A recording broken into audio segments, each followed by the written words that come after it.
Hi friends. இன்னைக்கு பார்த்தீங்கன்னா, Pavithra versus முத்து comparison பார்க்கலாம் வாங்க. பிக் பாஸ்ல பார்த்தீங்கன்னா, அதிக ரசிகர்கள் வச்சிருக்கவங்க பவித்ரா தாங்க. அது மட்டும் இல்லாம முத்துவுக்கும் நெறைய ரசிகர்கள் வச்சிருக்காங்க. முத்துக்குமரன் அப்படின்றது முழு பெயரா இருக்கு. விஜய் அவார்ட்ஸ்லாம் வாங்கியிருக்காங்க நம்ம பவித்ரா அவர்கள். முத்துவ பொறுத்தவரைக்கும் பார்த்தீங்கன்னா, கலாட்டா விருதுகள் வாங்கியிருக்காரு. சமூக வலைதளத்துல ரொம்ப ஃபேமஸா இருந்திருக்காரு. பிறப்பு அப்படின்னு பார்க்கும்பொழுது 4 டிசம்பர் 1992லயும், 22 டிசம்பர் 1997லயும் பிறந்திருக்காருங்க முத்து. அறிமுகமானது எப்போன்னா, மீனாட்சி அப்படின்ற சீரியல்ல தான் சரவணன் மீனாட்சியில அறிமுகமாயிருக்காங்க. இது முத்து அவர்கள் பொறுத்தவரைக்கும் தமிழ் பேச்சு எங்கள் மூச்சு அப்படின்றதுல அறிமுகமாயிருக்காரு. சொந்த ஊர் பொறுத்தவரைக்கும் சென்னையில தான் பிறந்து வளர்ந்துருக்காங்க. இவரு காரைக்குடி மாவட்டத்துல பிறந்து வளர்ந்துருக்காருங்க நம்ம முத்து. இனம் அப்படின்னு எடுத்துக்கிட்டோம்னா, இவங்க இந்து மதத்த தான் முழுக்க முழுக்க 2 பேருமே பார்த்தீங்கன்னா பின்பற்றி வர்றாங்க.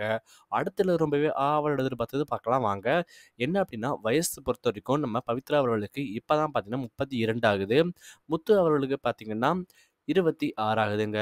துணை அப்படின்னு எடுத்துக்கிட்டோம்னா, இவங்களுக்கு 2 பேத்துக்குமே இன்னும் கல்யாணம் ஆகல அப்படின்னு தான் சொல்லணும். செல்லப்பெயர் என்ன கூப்பிடுறாங்கன்னா, சரவணா மீனாட்சி நடிச்சனால தான் என்னமோ, நம்ம பவித்ராவ எல்லாரும் ஜனனி அப்படின்னு அன்போடு அழைக்கிறாங்க. முத்துவ பொறுத்தவரைக்கும் நான் முத்து அப்படின்னு தன்னை தானே அறிமுகப்படுத்திக்கிறாரு. அடுத்ததா பெற்றோர்கள் பார்த்தீங்கன்னா யாருன்னா, பவித்ரா பொறுத்தவரைக்கும் லக்ஷ்மி மற்றும் உதயா அப்படின்றது பெற்றோரா இருக்காங்க பேரண்ட்ஸா.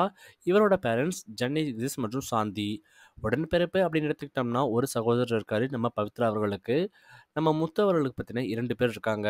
கல்வி என்ன படிச்சிருக்காங்கன்னா, கம்ப்யூட்டர் துறையில இளங்கலை பட்டம் பெற்றிருக்காங்க. இவரு பார்த்தீங்கன்னா, தமிழ்ல முதுகலை பட்டமே பெற்றிருக்காரு. அடுத்து நம்ம ஆவலோட எதிர்பார்த்தது பார்க்கலாம். ஆமாங்க. சம்பளமா பார்த்தீங்கன்னா, கிட்டத்தட்ட எவ்வளோ வாங்குறாங்கன்னா, ரூ. 2,00,000. இவங்க தோராயமா பார்த்தீங்கன்னா, ரூ. 1,00,000 வாங்குறாங்களாம். பிக் பாஸ் துறையில பார்த்தீங்கன்னா, வெற்றி வாய்ப்பு அப்படின்னா, ரசிகர்கள் மத்தியில 45% பெரும் ஆதரவு பெற்றிருக்காருங்க. இவரும் பார்த்தீங்கன்னா, 60% வெற்றி வாய்ப்ப டைட்டில் வின் பண்றதுக்கு காத்திருக்காங்க. சொத்து மதிப்பா ரூ. 7,00,00,000யும், இவங்களும் பார்த்தீங்கன்னா, ரூ. 1,00,00,000 வச்சிருக்காங்களாம். நீங்க மறக்காம கமெண்ட் பண்ணுங்க. பிக் பாஸ்ல யார் டைட்டில் வின் பண்ணுவா? உங்களுக்கு பவித்ரா பிடிக்குமா? முத்து பிடிக்குமான்றத கமெண்ட் பண்ணுங்க. உங்க கமெண்ட்ஸ் நாங்க ரொம்பவே ஆவலோட எதிர்பார்த்து காத்துட்ருக்கோம். மேலும் லைக் பண்ணுங்க, சப்ஸ்கிரைப் பண்ணுங்க, ஃபாலோ பண்ணுங்க, ஷேர் பண்ணுங்க. நன்றி, வணக்கம்.